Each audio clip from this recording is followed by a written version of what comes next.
Si j'avais connu avant d'évider père les paroles emplisseuses d'entendement et avoueuses de sentiments et traductrices de gouffres humains, si j'avais su que discours est comme clôture à troupeau, qu'il restreint la dispersion de soi et en autorise l'agroupement et en favorise le guet et la meilleure connaissance.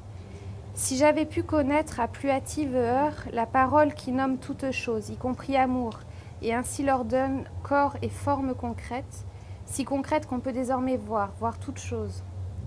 Si j'avais su que vocabulaire est ainsi que le drap posé sur le fantôme, lui donnant apparence et dehors, et lui retirant enfin sa détestable invisibilité. Aussi je dis, heureux soit le parleur, car avec ces mots, il est pareillement au bourgeois qui voit l'intérieur de ses semblables, qui les démembre, les éviscère, mais sans user pour autant de son coutelas, et déchiffre leur teneur, et traduit la substance de leur cœur, et voit ainsi véritablement l'amour. Heureux les parleurs, car ils ont l'œil clairvoyant et traverseur de corps, et fouilleur d'épaisseur. Et de même, celui qui possède forte parole évite que le tranchant de l'outil d'autrui ne lui découpe ses propres viandes et beurres, car celui-là use de son discours comme d'un livre ouvert, et tourne les pages de son histoire à qui les veut lire.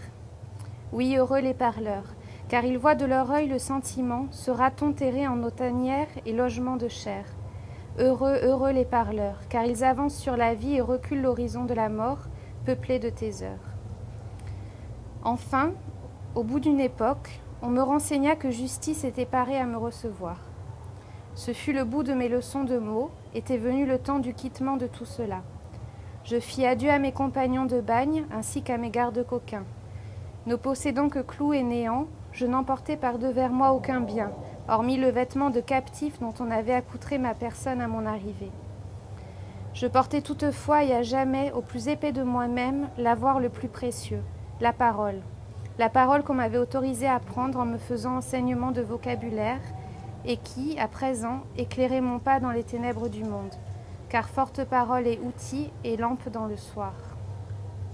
Puis on me mena bientôt ci devant vous, monsieur le juge, et pareillement sous vos regards, bourgeois et créatures composant le jury de ce tribunal, afin que je narre mon histoire, que je réforme pour vous le parcoursement de mes pas sur la terre et qu'on en puisse juger, c'est à présent matière accomplie.